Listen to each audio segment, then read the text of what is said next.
ये बेसिक चीज़ें हैं। जैसे अगर मान लीजिए कि हम जैसे हम रास्ते में भी आ रहे थे तो यहाँ पहुँचते ही हमने देखा कि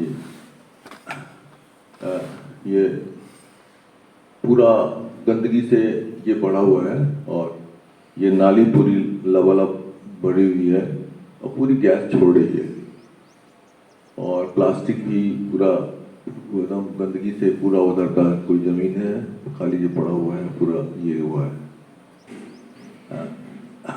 इसमें इस मोहल्ले के अंदर काफ़ी मतलब गरीब लोग नहीं हैं, अच्छे पैसे वाले ही लोग रहते हैं। मुझे लगता है कि शायद वो इसलिए गंदा है कि यहाँ के रहने वाले लोग ये समझते हैं कि ये मेरा कार्य नहीं है, सरकार का कार्य है। सरकार हमसे टैक्स लेती है, सरकार टैक्स लेने के बाद इसलिए सरकार को ये काम करना चाहिए।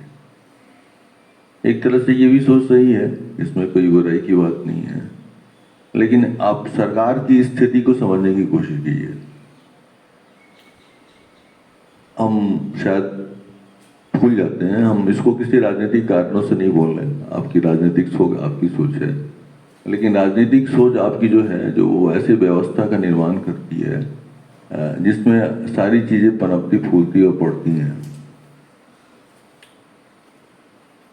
जितना बजट है सरकार का जो इन सब चीजों में काम होता है, इस सर आप हमको जानना चाहिए कि सर जैसे घर परिवार की आमदनी को हमको जानना चाहिए, वैसे सरकार की आमदनी और खर्चे को भी हमको जानना चाहिए कि कितना पैसा सरकार को कहाँ से आ रहा है और सरकार कितने पैसे को कहाँ खर्च कर रही है।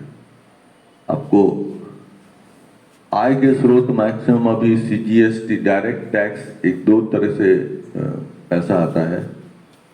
एक पैसा जो है वो डायरेक्ट टैक्स से आता है, जो डायरेक्ट कमाने वाले जो आमदनी कर रहे हैं, जो इनकम टैक्स के स्लैब्स हैं उसके अनुसार पे करते हैं।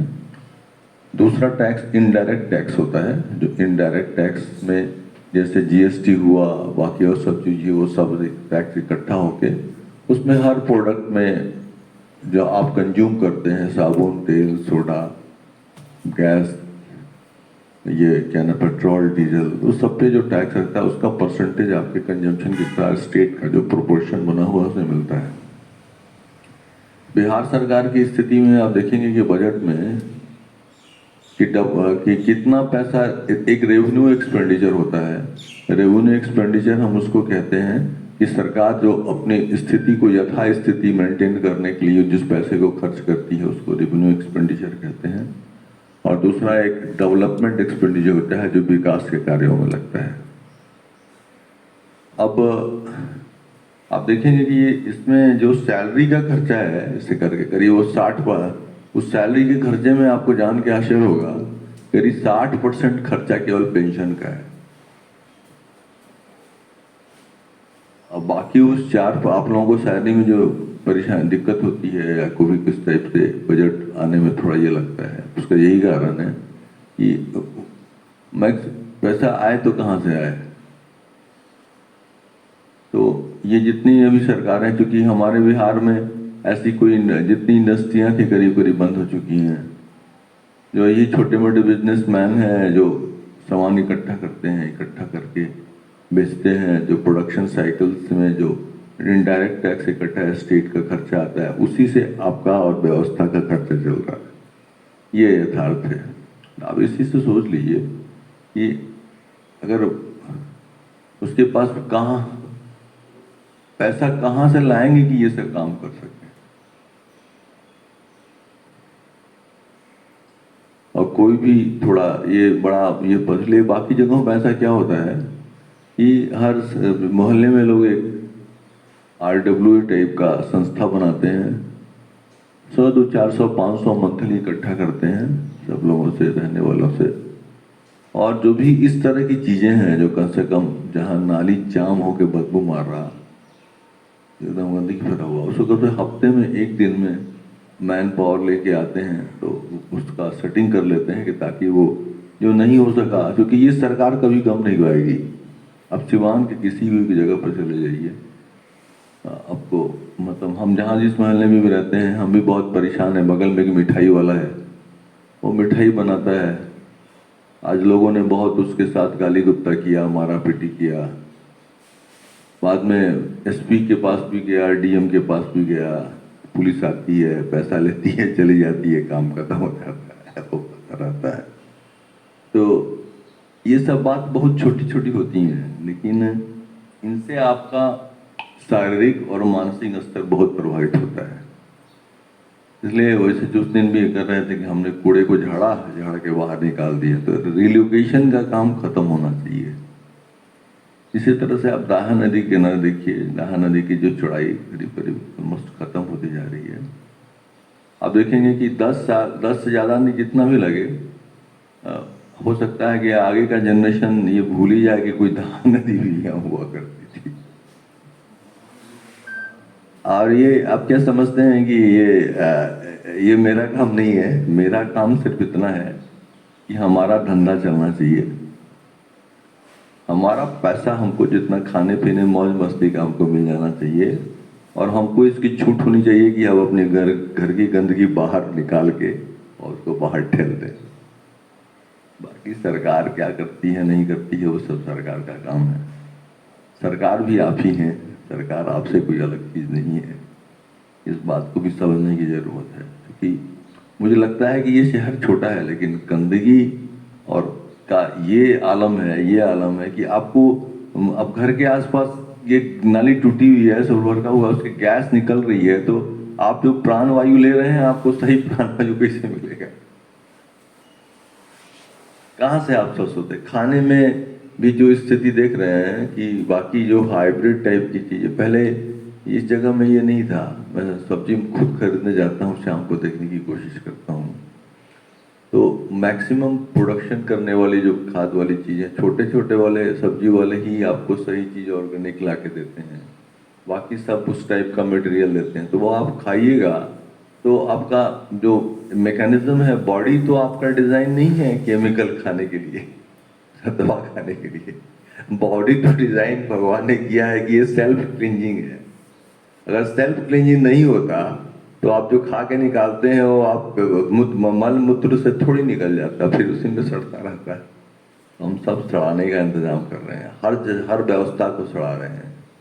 इसी तरह से ये हम बाहर को ही नहीं सड़ा रहे, अब देखिएगा कि हम मानवीय संबंधों को भी ऐसे ही सड़ाने की कोशिश कर रहे हैं।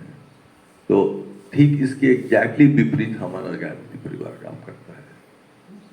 जो आत्मीयता का सिद्धांत है, उस आत्मीयता के सिद्धांत में सिर्फ हमारा किसी व्यक्ति विशेष घर परिवार के साथ ही संबंध नहीं है, हमारा परिवेश के साथ भी उसका संबंध है।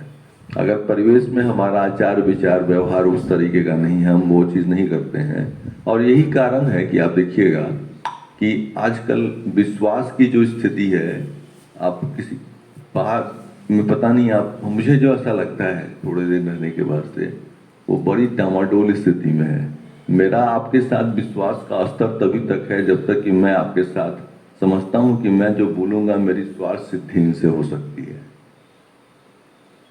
जहां हम ये समझते हैं ना अब स्वार्थ सिद्धि का कार्यक्रम का सीमा खत्म हो गया है, ये हमको अब कुछ कह सकते हैं, तो हमारा टाइम एनर्जी पैसा चला जाएगा। तो वहां से हमको सटक सीताराम हो जाना है। सिवान जैसे छोटे शहर के अंदर एक लेबर के अंदर भी है, और बाकी की ये टेंडेंसी का होना इस बात को दिखाता है कि हम आने वाले किस तरह के समाज की संरचना थोड़े ही दिन में करने वाले हैं। आप खुद सोचिए कि क्या ऐसा ही समाज था या ऐसी ही परिवेश था जब हम लोग बच्चे हुआ करते थे। और मुझे ऐसा लगता है कि अभी अपने बच्चों के प्रति मुझे घर के बगल के पड़ोसियों को भी विश्वास नहीं रह गया है, मुझे ऐसा लगता है। और दूसरा क्या हो गया है कि मुझे ऐसा लगता है कि जिस तरह का शहर का विस्तार हो रहा है, इस विस्तार में बचपन को खत्म करने की कोशिश कर दी गई है। जो बच्चा सुबह उसको खुली हवा में या शाम को खेलने की जगह न मिले, अब क्या समझते हैं कि वो एक कभी सही इंसान बन पाएगा?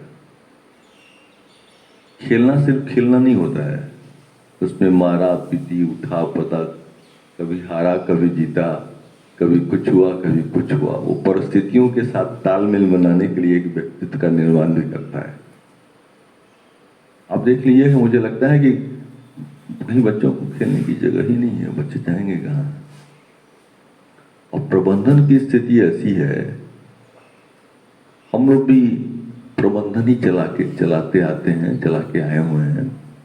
हम जिस कॉलोनी को बनाते थे, मतलब मालिक हम कॉलोनी बनाए 5,000 लोगों की या 10,000 लोगों की, तो हम as a head of the institution हम कॉलोनी को कम से कम हर 10 दिन पर या हफ्ते में एक इंस्पेक्शन जरूर करते थे। सोशल इंस्पेक्शन उसको कहते हैं। यहाँ पर जो भी व्यवस्था है, पता नहीं क्या चक्कर है, कभी किसी भी सरकारी तंत्र का कोई भी अधिकारी किसी भी मोहल्ले में किसी भी इंस्पेक्शन करने के लिए नहीं आता। आपकी समस्या है तो उनके दफ्तर में जाके आप एप्लीकेशन लगाइए या बाकी काम कीजिए, लेकिन उसकी ये रिस्पॉन्सिबिलिटी नहीं है कि वो लेके आए और बाकी काम करे। चौथी समस्या इसलिए भी है कि जो आरडब्ल्यूए बनती है, तो आरडब्ल्यूए बनने के बाद आजकल मीडिया का ज़माना है, और क्या नाम है कि मीडिया के ज़माने में बाकी सारी चीज़ें एक्टिव हैं। कोई भी ऐसा सिटीजन फोरम नहीं है, चाहे गायत्री परिवार के नाम पे हो या किसी के नाम पे हो, जो कहीं कुछ गंदगी लगाई या कहीं कुछ गड़बड़ नजर आया तो उसका एक स्नैप लिया, और इस स्नैप को लेके जो भी डीएम साहब की या एसपी टाइप की, एसपी साहब की या किसी की जिस डिपार्टमेंट की साइट है, उस साइट पर सीधा लिया, फोटो खींचा, बताया और डाल दिया। नहीं है, कुछ सुनने के लिए तैयार नहीं है। इसका रीजन क्या है कि हम सिर्फ इतनी ही जिम्मेवारी से जीना चाहते हैं कि मेरा कार्यक्रम चलता रहे। आप एक ऐसे समाज की संरचना कर रहे हैं जिसमें सिर्फ बचपन ही नहीं मरेगा, आने वाला युवा भी मर जाएगा। बुजुर्गों की तो बात छोड़ दीजिए कि बुजुर्गों का क्या हाल होना। तो गायत्री परिवार हमारा जो है वो परिवेश के साथ एक भावनात्मक संबंध, एक अपनत्व का संबंध बना के जीवन जीने की कला को प्रेषित करता है। हम अकेले में कुछ भी नहीं है, दिक्कत यहाँ वही हो गया है। हम समझते हैं कि हम तो माने इतने हम तो मतलब होशियार हैं कि हम जहाँ जो जरूरत पड़ेगा हम उसको एकदम पूरा तो हम जुगाड़ कर ही लेंगे कहीं ना कहीं, हम बहुत ही स्मार्ट हैं। ऐसा नहीं चलता है। तिस्मारी खा करने का भी ढंग जो है, जिसके साथ भी आप करते हैं वो एक बार बर्दाश्त करता है, 2 बार बर्दाश्त करता है, तीसरी बार नहीं बर्दाश्त करता है, वो आपका हिसाब किताब चुका देता है। ये प्रकृति के नियम है। तो हमारी इस योग साधना का सिर्फ उद्देश्य सिर्फ शरीर के साथ सिर्फ कुछ मतलब मदारी के कर्तव्य हम नहीं कर रहे हैं। हम अपने मन, अंतरात्मा और शरीर के बीच एक सामंजस्य स्थापित करने की कोशिश कर रहे हैं, ताकि उसकी शक्ति के साथ हम अपने परिवेश के साथ जुड़ सकें, और जुड़ने के पास हम अपना घर, परिवार, परिवेश और समाज के साथ उसका कल्याण कर सकें। तो ये बड़ा गंभीर मुद्दा है, और लेकिन बड़ा ही बुनियादी मुद्दा भी है। इस बुनियादी मुद्दे के डिस्कशन के बावजूद अब हम नहीं कर सकते हैं, इसके जीवन नहीं जी सकते हैं। दूसरा, शिक्षा जो है एक बहुत, शिक्षा और स्वास्थ्य बहुत पवित्र कार्य है। शिक्षा और स्वास्थ्य के अंदर जो हम लोगों की परंपरा रही है, चाहे गुरु परंपरा रही है, चाहे वो वैद्य चिकित्सा की परंपरा रही है, उस परंपराओं को भी सोचने की जरूरत है कि हम उस परंपरा को छोड़ के जो नई परंपरा ले रहे हैं उसमें हम किसके लिए क्या करने जा रहे हैं।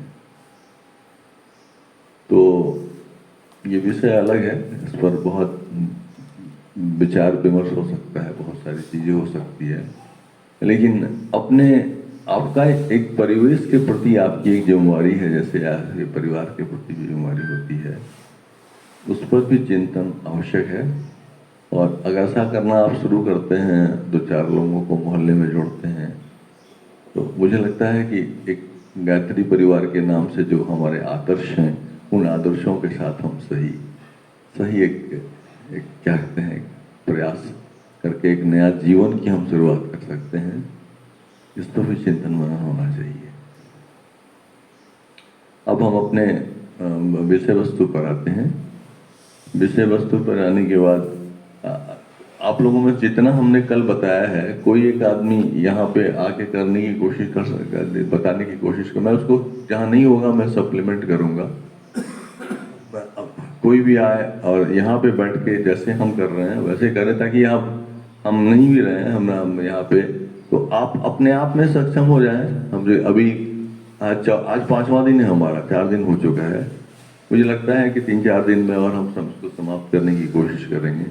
लेकिन हम 3-4 दिन में ये चाहते हैं कि अभी जितना तक हम किए हैं, क्या उतना आप कोई भी आदमी आके यहाँ पे बताने की कोशिश करे तो बेटर रहेगा। बताइए, कोई एक आदमी है बताए जो ताकि, क्योंकि आप इससे क्या होगा, आपका मुझे क्या है कि मुझे भी आप देखने का मौका मिलेगा कि मैंने जो कुछ किया, जो भी प्रयास किया, उस प्रयास में मैं कितना आपको